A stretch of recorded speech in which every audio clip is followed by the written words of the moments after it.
이때 이제 정찰 여단에 있었던 사람들이 최용건, 김채, 김일, 김일성, 강건 이제 1세대 빨치산이라고 김일성 친구들이라고 뭐 말해지는 이 사람들입니다.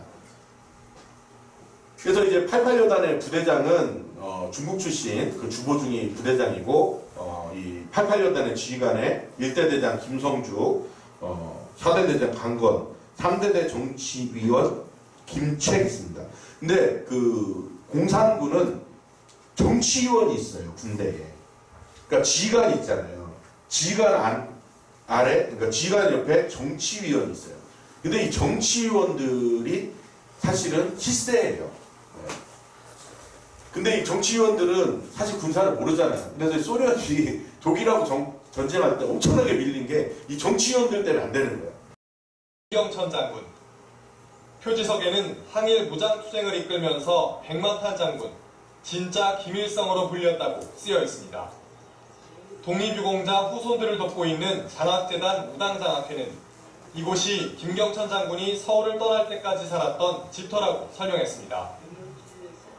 만주와 연해주를 누볐던 김경천 장군은 광복을 보지 못한 채 차지에서 눈을 감았지만 이렇게 흔적으로 남아 조국 땅에서 후손들을 만나게 됐습니다. 무장투쟁 면에서 보면 가장 저명한 그런 독립군 지도자입니다. 앞으로 김경천 장군의 추모 사업에 아주 중요한 계기, 시발점이 된다. 표지석 설립은 김 장군의 외 증손녀인 김올가 씨의 요청으로 진행됐습니다. 카자흐스탄에서 한국으로 유학 온 올가 씨는 지난 여름 무당 장학회를 찾아가 할아버지의 흔적을 찾아달라고 요구했고, 장학회 측이 김 장군이 직접 작성한 일기인 경천 아일록 등을 토대로 예전에 살던 집터를 발견한 겁니다. 우리 대신에 고생을 많이 하고 그분이 독립 날마다 늘 독립만 생각하시는 분이신데, 정부는 지난 1998년 김 장군에게 건국훈장 대통령장을 수여한 데 이어 올 광복절에는 김 장군의 후손 7명에게 한국 국적을 부여했습니다. 연합뉴스TV 강민구입니다. 참 안타까운 게 저런 표지석도 사람들 잘 보이게 막 한 2m, 3m로 크게 해놓으면 좋잖아요. 요만하게 해놔가지고 보이지도 않게. 우리나라의 역사인식이 참 문제인 것 같습니다. 자, 세 번째, 김일성. 이 사람의 본명이 김성주예요. 그래서 이제 이 보천부 전투에 활약한 김성주의 이름을 따서 공식적인 이름을 이륙할성자의 기둥주자로 만든 겁니다. 최초의 공산계열 김일성이고요. 1901년 한경남도 출생입니다. 부모를 따라서 이제 동간주로 이주해서 살다가 모스크바 공산대학 출신이고 또 소련 붉은군대 입대했습니다. 그래서 이제 1934년에 만주 동북인민혁명군에 파견되고 동북항일연군에서 활동을 했습니다. 그리고 1937년 6월 4일 보천보 습격사건으로 유명해졌고, 같은 해 11월 13일 날 일본군과 만주군과 교전하다가 사망했습니다. 이 만주군은 인근 주민들 대상으로 이제 얼굴 확인 결과 이 사람인 걸 확인을 했고, 그때 검시했던 일본 측 의사나 이런 사람들의 증언으로 봤을 때는 35세에서 36세 정도로 보이는 얼굴이고, 체구가 작은 장년의 사내였다. 그리고 이 사람의 죽음을 매일신보와 경성일보에서 1937년 11월 18일 날 보도했습니다. 이 사람이 진짜 김일성입니다. 보천보 전투를 일으켰던. 근데 북한에서는 뽀샵을 해서 얼굴을 바꿨습니다. 좀 틀리죠? 잘 모르시겠죠? 그래서 여러분을 위해서 확대했습니다. 이것도 좀 안 보이죠? 네. 자, 원본은 굉장히 헬스케요. 그죠? 근데 두 번째 얼굴은 그래도 좀 얼굴에 좀 살이 있죠? 네. 뽀샵질 해가지고 요즘 말로 말하면 사기를 치는 거예요, 북한에서. 네. 원조가 따로 있는데 우리 위대한 수령님께서 보천보 전투를 일으켰다고 사진 조작을 해가지고 사기를 치고 있는 겁니다.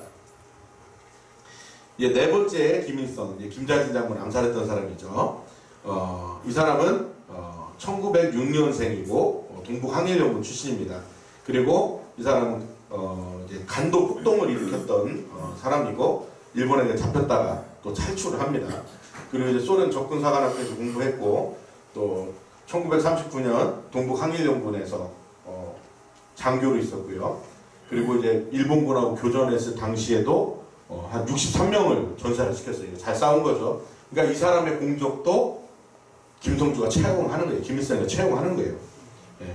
근데 이때 이제 이 사건 이후로 이제 일본군하고 만주군에 쫓겨서 소련으로 도망갔다가 소련에서 이제 군사정치과 교관으로 활동하다가 이제 병들어 죽었다고 합니다. 그러면 한 가지 이제 의문점이 생기죠. 왜 소련은 김성주를 김일성으로 조작을 했을까? 첫 번째는 이제 아까도 말씀드렸듯이 소련의 입맛에 맞는 지도자가 필요했던 거예요. 스탈린의 말에 의하면 죽으면 죽는 흉내라도 내는 사람이 필요했기 때문에. 그리고 딱 보니까 이놈은 권력을 쥐어주면 잘 휘두를 수 있겠구나. 그 다음에 이제 김일성의 활동 경력 중에서 이제 김성주의 고향 그 만경대 일대에서는 이 사람이 진짜 김일성 장군이라더라라는 소문이 돌았다고 해요. 그런 것까지 이렇게 찾아낼 정도면 소련군이 대단한 조작 능력이 있었던 것 같아요. 네. 그래서 그때 이제 소련군이 발견한 사실들이 있습니다. 김일성에 대한 전설이 너무 많은 거예요. 근데 김일성을 본 사람이 없어요. 실체가 없는 거예요. 네. 누가 진짜 김일성이라더라. 그러니까 조작하기가 너무 좋은 거예요. 김일성에 대한 소문들이 너무 많으니까 너무 위장하기 좋은 조건을 가지고 있는 거예요. 그래서 이제 누가 김일성 대역을 할 것이냐라고 고민하다가 김성주가 낙점을 하고 50일 동안 그 조작 작업을 거쳐서 이제 대중 앞에 등장하게 되는 겁니다. 그래서 소련군 이제 김성주가 이제 소련과 관계 없는 것으로 위장을 했고, 그래서 이제 러시아어를 잘하는데도 불구하고 꽤 하는데도 불구하고 통역을 일부러 세워서 러시아를 못하는 것처럼 이렇게 좀 사기를 쳤습니다. 그리고 소련군에 있는 모든 경력을 이렇게 지워버렸어요. 이건 이제 소련이 해체되고 나서 1900년대 후반대에 소련의 문서들이 이게 많이 나왔어요. 이제 소련이 밀어주기 시작하잖아요. 그러니까 이제 북한의 권력을 장악해 나가기 시작합니다. 그래서 1946년에 북조선 인민위원회 위원장이 되고 48년 9월에 조선민주주의인민공화국 오타가 내각 수상이 되었습니다. 그리고 1972년 12월 개원 이후에는 주석이 되죠. 조선노동당 총비서, 국가주석, 국방위원회 위원장, 조선인민군 최고사령관, 북한의 유일무이한 권력자가 됩니다. 이게 1972년에 된 거예요. 근데 처음에 이제 북한 정권이 만들어졌을 때 세 가지의 파벌이 있었어요. 당파가 있었어요. 첫 번째는 소련파, 그러니까 동북 항해연군 출신들, 그 다음에 소련 2세파, 그 다음에 연합파들이 있었어요. 모택동과 같이 중국에서 활동했던 중국 하북 연안 지역에서 이제 중국 공산당 활동했던 이제 조선 독립동맹이라든지 조선 의용군이 있었고, 또 국내에 이제 자생한 공산주의 세력이 있었습니다. 그 대표가 이제 대표적인 사람이 박헌영이었습니다. 그런데 이제 김일성은 이제 소련을 등에 업고 권력을 잡아나가기 시작하면서 자기가 권력 장악하는데 방해가 되는 사람과 한 사람 숙청을 합니다. 그래서 제일 처음 제거된 사람이 현준혁이라는 사람이에요. 이 현준혁은 연희 전문, 그러니까 지금 연세대학교죠. 예. 그리고 경선 제국대학 법학부, 굉장히 똑똑한 사람이 그렇죠. 예. 그다음에 사회주의자였는데도 불구하고 민족주의 계열하고도 잘 이렇게 대화가 되는 되게 유연한 사람이었다고 그래요. 그래서 굉장히 북한 지역에서 인지도도 높고 알아주는 사람이었는데, 이제 김일성이 자기가 권력을 잡으려고 하는 시점에서 이 사람이 방해가 되는 거예요. 그래서 1945년도에 평양시청 앞에서 권총으로 저격해서 암살을 합니다. 1948년 초까지 이제 남북 노동당 세력이 되게 중요해요. 김일성보다 박헌영 세력이 더 컸어요. 그러니까 김일성 측 북한 출신 노동당원이 100만, 남노당이 150만, 중앙위원이 김일성 측이 67명, 박헌영 측이 74명, 그리고 최고 대의원이 북한 선출 240명, 남한 출신이 360명. 그러니까 약간 박헌영이 우위에 있었던 거예요.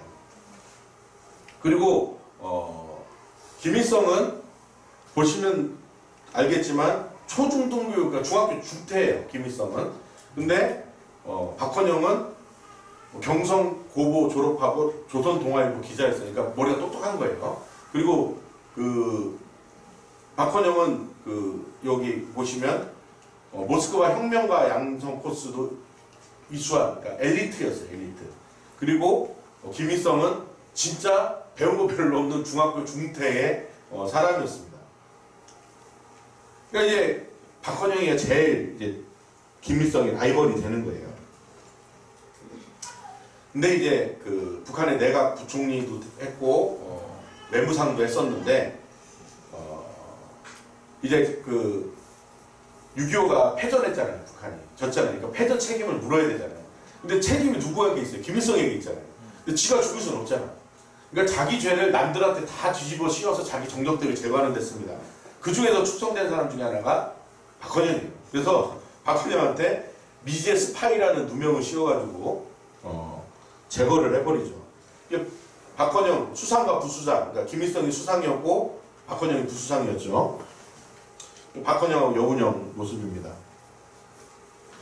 예, 1953년 패전 책임을 물어서 이제 숙청을 하고 그러면서 이제 국내파들, 박헌영파들 숙청하고 소련파도 숙청하고 연합파 숙청하고 갑산파까지 이제 싹 숙청하는 거예요.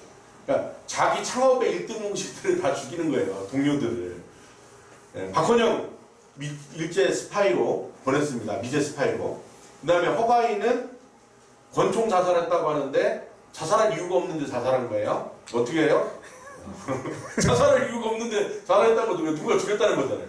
근데 이제 권총 자살을 위한 위장해서 죽었고 이 연합파는 이제 56년 여름부터 이제 막 죽이는 거예요. 이 중에 연합파의 거두가 김두봉이었는데 김두봉은 지나가다가 길거리에서 깡패들한테 맞아가지고 허리가 부러져서 죽었다고 합니다.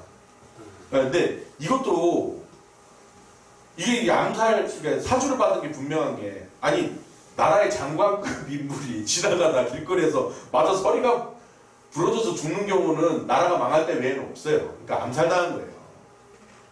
그 다음에 이제 갑산파, 박금철, 이호순도 일제 스파이로 죽는데 이 박금철이 어떤 사람이냐면 보천보 전투에 참여했던 사람이에요. 그러다가 붙잡혀가지고 한성 감옥에 갇혀 있었는데 이제 해방된 다음에 김일성 장군이 나타났다고 해가지고 보천보 전투에 승리를 이끈 김일성 장군이 나타났다고 해가지고 평양으로 가요. 가서 이제 딱 찾았는데 둘이 못 알아본 거예요. 당연히 못 알아보죠. 박금철은 실제로 보천보 전투에 참여했었고 김일성은 참여 안 했으니까 못 알아보잖아요. 근데 나중에 이제 김일성이 회유를 했대요. 너 내가 보천보 전투의 지휘관이라는 거를 네가 증명을 해주면 너는 평생 잘 먹고 잘 살 거야. 약속을 해주죠. 그래서 박금철이 말을 바꿔서 이 사람이 보천보 전투를 지휘했던 우리의 지휘관이었다라고 이야기를 합니다. 그래서 박금철은 잘 먹고 잘 사다가 결국은 67년에 숙청이 됐죠. 자, 북한이 세워졌을 때 당시 내각 구성원 중에 22명 중에 17명이 숙청이 돼요. 네. 내각 구성원 22명 중에 17명이 숙청됐습니다. 그 중에 한 명 김일성이죠. 나머지 4명은 병사였습니다. 그 다음에 이 연합파의 또 거두였던 무정, 김무정인데, 이름 김무정인데, 이 사람도 이제 숙청하려고 붙잡아 놓고 이제 뭐 간첩 혐의 씌워가지고 갖은 고문을 다 해요. 끝까지 안 부려요. 그래서 죽이려고 했는데, 이 사람은 모택동이 5,000km 그 대장정 할 때, 남쪽에서 북쪽까지 올라갈 때 옆에 있었던 사람이에요. 그래서 중국 공산당한테도 되게 중요했던 사람이에요. 그래서 중국에서 압력을 줘요. 죽이지 마. 그리고 우리한테 보내. 그래서 그때 그 팽덕해라고 이제 그 중국군 6.25 때 중국군 총사령관이었던 그 사람이 데리고 중국 가서 그 사람은 이제 중국에서 죽습니다. 그 다음에 이제 김책은 연탄가스로 죽었대요. 그것도 되게 그 재미난 게 뭐냐면 그 북한군이 계속 밀리니까 이제 그 서로 누가 잘못했냐 싸움이 벌어진 거예요. 그리고 김책이 김일성을 만나가지고 1951년에 김일성을 만나고 돌아갔는데 그날 밤에 연탄가스 먹어서 죽었다는 거예요. 공교롭죠.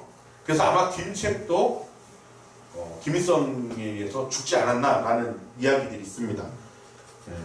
그래도 지금 김책은 그래도 지금 북한에서는 굉장히 그 이름은 높임을 받아요. 그래서 김책 공대도 있잖아요, 북한에. 그래서 이제 그리고 6.25가 끝난 다음에 패전 책임으로서 장군 70명을 죽입니다. 지휘관들 70명을 숙청합니다. 그래서 그 고문해서 죽이거나 행방불명으로 가장해서 죽이거나 또 자살을 위장해서 죽이거나 공개 처형하거나 뭐 강제노동으로 이제 유배 보내가지고 아오지 같은데 유배 보내서 죽이던가 뭐 암살하던가 뭐 그러다가 뭐 자동차 사고로도 죽이고 뭐 이런 일이 있습니다. 그래서 김일성이 숙청하는 게 이제 5단계로 나눠져요. 첫 번째 1단계는 남로당부터 제일 힘센 놈부터 죽이는 거예요.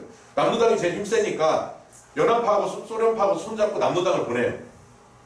그 다음에 소련파 보내고 그 다음에 연합파 보내고 나중에 이제 자기랑 같이 빨치산 활동했던 사람들까지 다 죽입니다. 허가이, 자살할 이유가 없었는데 권총 자살했다는 허가이, 그리고 김일성이 보천보 전투의 주역이라고 거짓증을 했던 박금철 다 이제 죽게 됩니다. 김일성과 허가이 이 사람이 무정이에요. 김무정. 연합파였고 온갖 고문에서 겨우 살아가지고 중국 가서 죽었습니다. 김두봉도 죽었죠. 김두봉. 네. 이제 김일성이 정권을 잡았잖아요. 그런데 김일성의 단점이 있어요.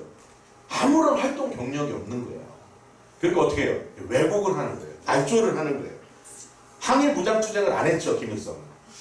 네. 마적질했죠. 그 다음에 중국 공산당으로 활동하다가 소련 공산당으로 활동하다가 소련에서 이제 그 북한으로 침투시키려고 했는데 일본이 하필이면 그때 원자탄마다도 항복을 한 거예요. 그러니까 무장 투쟁할 경력이 없는 거예요. 그러니까 날조하기 시작하는 겁니다. 그래서 이제 보천보 전투를 날조를 하기 시작하는데 이제 김일성 최대의 그 항일 무장 투쟁이다라고 이제 북한에서는 선전을 하고 있습니다. 근데 이제 일제가 이때 대대적인 수사를 하죠. 피의자로 조사받은 사람이 501명입니다. 그리고 이때 조사한 그 조사 종이의 양, 그러니까 신문 받은 그 조서의 양이 2톤 트럭 물량이 나온 거예요. 트럭 한 가득이 나온 거예요. 2톤 트럭 물량에. 그래서 아까 말씀드렸던 그 세 번째 그 얼굴 얄쌍했던 그 30대 중반의 그 김일성으로 확인을 했어요. 그리고 이 전투의 문제점이 뭐냐면 이 보천보라는 동네는 1,300명 살던 마을이에요. 1,300명. 그러니까 완전 시골 마을이에요. 시골 마을. 그리고 무장 병력이라고 하는 병력도 없었어요. 그러니까 경찰관, 우리말로 말하면 경찰관 순경 5명이 지키던 마을이에요. 그러니까 순사 5명밖에 없었대요. 근데 여기서 습격을 해가지고 죽은 사람이 몇 명이냐면 2명이에요. 그러니까 일본군 순사 딸이 총 맞아 죽었고 2살짜리 어린 여자아이가. 그 다음에 막 총 쏘고 우당탕탕 소리가 나니까 아야 무슨 일이야 하고 이렇게 뛰어나왔던 일본군 음식점 주인이 그 총 맞아 죽었어요. 그러니까 민간인 2명 죽은 거예요. 이 민간인 2명이 죽었기 때문에 중국에서도 뭐라고 하냐면 이거는 그 혁명이 아니다. 공산주의 혁명이 아니다. 이거는 완전히 반혁명적 집단이에요. 뭐냐면 이것들 마저 도적놈 때다라고 하는 거예요. 중국에서도 이렇게 기록을 하는 사건이에요.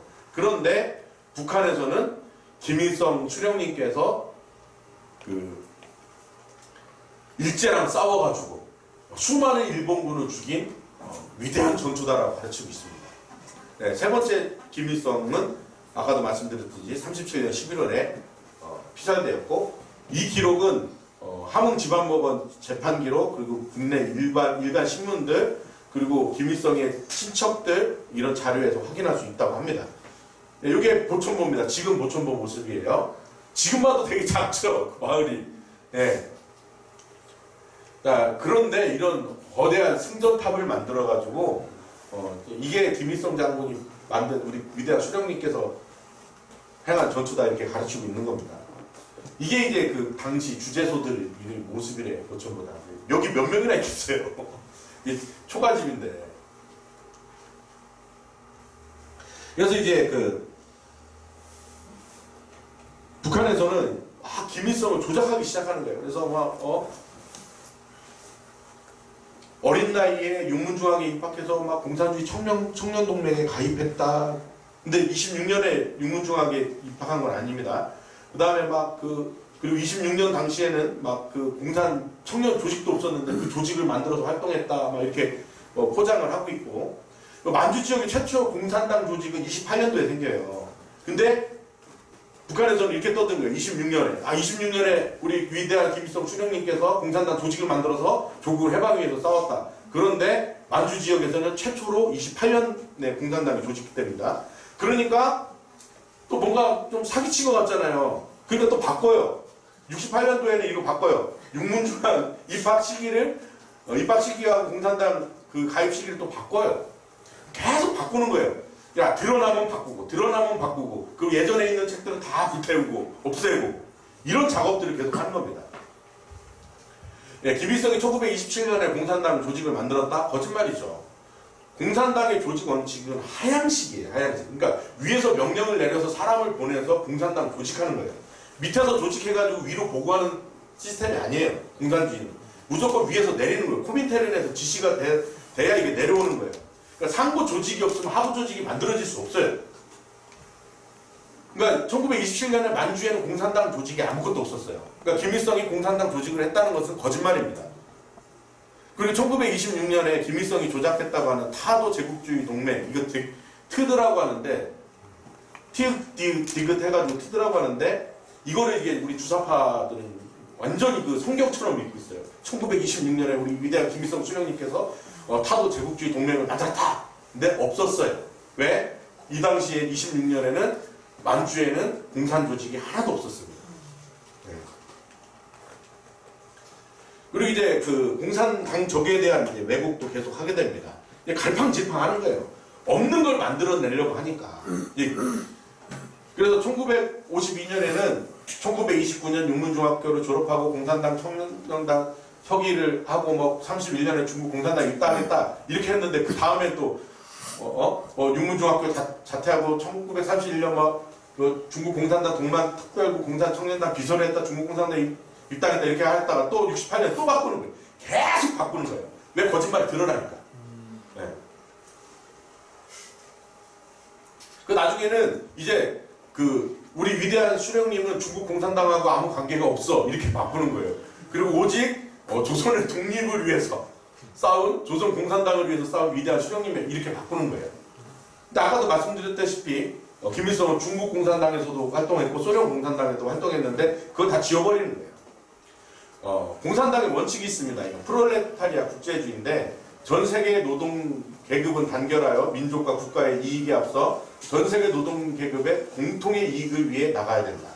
그러니까 나라가 없고 전 세계 모든 노동자들의 이익을 위해서 싸워야 되는 게 공산주의 철학이에요. 그래서 일국일당.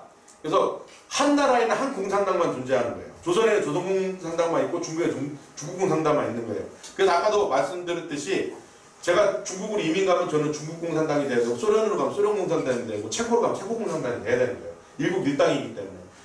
그래서 중국에는 조선공산당이 있을 수 없고 소련에는 중국공산당이 있을 수 없어요. 소련은 소련공산당만 있어야 되고 중국에는 중국공산당만 있어야 돼요. 이게 일국일당 원칙이에요. 그래서 김일성이 북한에서 조선 독립을 위해서 공산주의 활동했다는 것은 거짓말입니다. 왜냐하면 그 공산주의 일국일당 원칙에 위배되는 거예요. 만약에 진짜 김일성이 중국에서 공산주의 활동을 하면서 조선 독립을 위해 싸웠으면 김일성은 수청됐을 겁니다. 반동으로 몰려가지고. 그리고 이제 중국과 소련하고 이제 분쟁이 계속 격화되니까 이제 지들이 또 사이라고 또 바꾼 부분도 있습니다. 그리고 자주적 노선을 강조하기 위한 명분 확보도 되고요. 그래서 그 1920년대부터 30년대까지 김일성이 이렇게 공산주의 활동을 했다라고 북한에서 주장하는 것은 다 소설일 뿐입니다. 판타지 소설이죠. 그리고 제가 강의 준비하면서 이건 예전에 강의할 때는 내가 안 했던 건데 김일성 한글 창제설이 있습니다. 북한 사람들 진짜 믿고 있어요. 그래서 세종대왕이 한글을 만들었는데 그것이 없어졌다가 위대한 김일성 수령께서 이것을 다시 보급시켰다라고 북한에서 가르쳐요. 그래서 그 세종대왕이 한글을 만든 이유를 이제 북한에서 이렇게 가르칩니다. 봉건 왕조 지배 체제를 확립하기 위해서 세종대왕이 만들었는데 일제에 의해서 이 한글이 다 사라졌어요. 그것을 김일성이 복원했다고 가르칩니다. 거짓말이죠. 그래서 도동신문에 이렇게 나왔다고 합니다. 절세미인 그러니까 김일성, 김정일들의 숭고한 애국 애족의 사상과 따뜻한 손길이 있었기에 우리의 말과 그는 발전의 새로운 전성기를 맞이할 수 있었다. 오늘 최고領袖다 동지 김정은에 의하여 더욱 세련되고 풍부화되고 있다. 이게 김일성이 한글 창제설입니다. 말도 안 되죠. 말도 안 되죠. 한글이 왜 퍼졌어요? 선교사님들이 퍼뜨린 거예요. 성경 보급하고. 근데 북한에서는 이게 김일성의 업적이라고 가르치는 거예요. 이 유튜브 논새나라 TV가 있습니다. 이게 저도 요번에 처음 알았는데 탈북자들이 만든 탈북자들이 만든 유튜브인데 거기서 제가 이제 한 장면 캡처해 온 거예요. 그러니까, 북한의 역사책 세종대왕이 한글을 창제하시다 그만 눈이 버려버렸다. 그래서 우리 위대한 수령 김일성 동지가 한글을 완성하셨다. 북한에서 이렇게 가르쳤다고 이제 탈북자의 한 소녀가 아가씨가 나와 증언하는 겁니다. 네. 세종대왕께서 눈이 멋인 건 맞아요. 네. 당뇨가 있으셔가지고 말년에 앞이 안 보이셨어요. 그거는 역사적으로 맞는데 위대한 김일성 동지가 한글을 완성했다는 건 거짓말이죠. 네. 요건 잠깐 쉬고 하겠습니다.